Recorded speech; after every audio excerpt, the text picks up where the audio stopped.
Law enforcement involved in this appears to be gathering here at U.S. Park Police headquarters.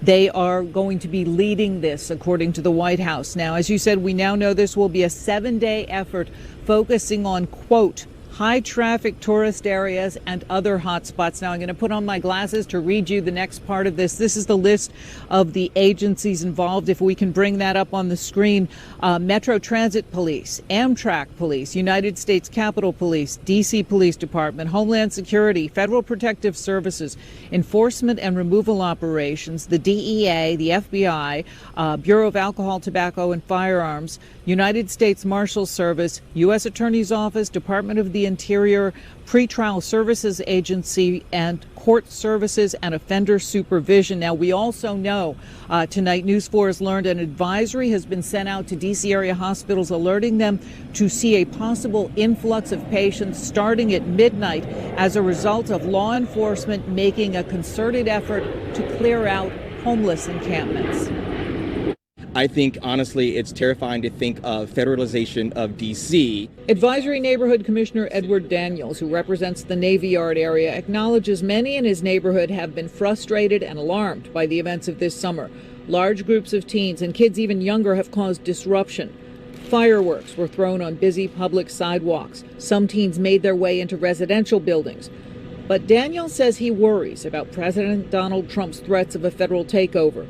He wonders whether putting the National Guard, FBI, or any other federal law enforcement on the streets would clash with or erode D.C. law. But I don't know what that would mean for our city. I think the MPD, of course, they're not perfect, but they are doing the job that we're asking them to do. We're asking for efficient but also ethical policing, and I think that's what we're getting more of these days. This isn't a partisan issue. This is a public safety issue. Former Advisory Neighborhood Commissioner Kathy Henderson welcomes extra law enforcement in her neighborhood, which includes Benning Road Northeast. It has struggled with a resurgence in drug and violence problems in recent years.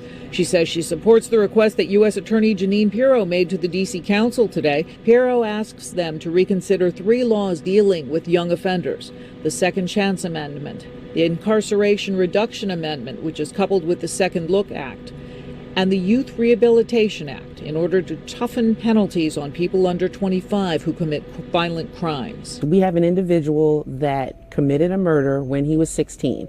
Because of the legislation, he was given a sentencing reduction.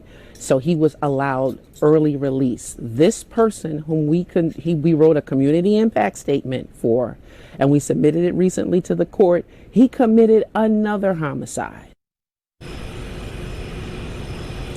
President Trump has threatened a federal takeover of the district several times. As you know, last weekend's assault on a former high-ranking DOJ staffer in an unarmed attempted carjacking has increased the force of those threats and contributed to tonight's actions. Now, a 15-year-old boy and 15-year-old girl were taken into police custody for the assault on the 19-year-old last weekend, but a third suspect is still being sought. Live in Southwest Washington, Jackie Benson, News 4. Back to you, Jim. Jackie, so much new information. Just quickly, to be clear, you mentioned that this extra law enforcement would be going to heavily tourist areas, if you will, also in high crime neighborhoods, too?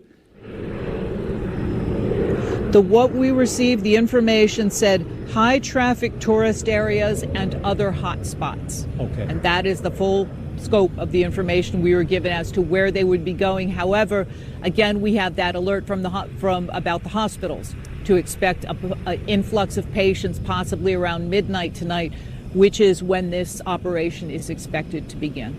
All right, Jackie Benson staying up late for us with this breaking news. Jackie, thanks so much.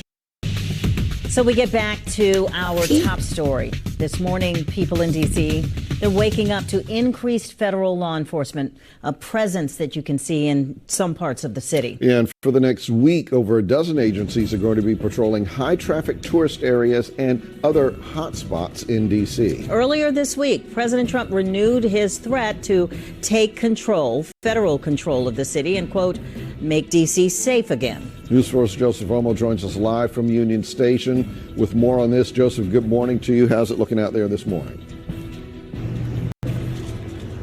Hey, Tony, good morning. Good morning to Millette as well. Happy Friday. I mean, guys, what a week it has been here in D.C.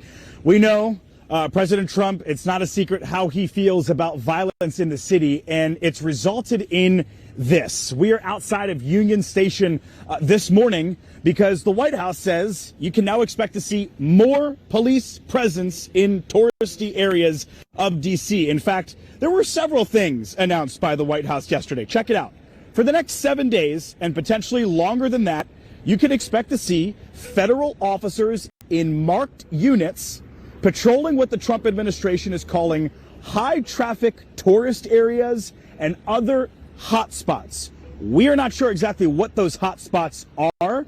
The increase in law enforcement presence is supposed to start each night at midnight.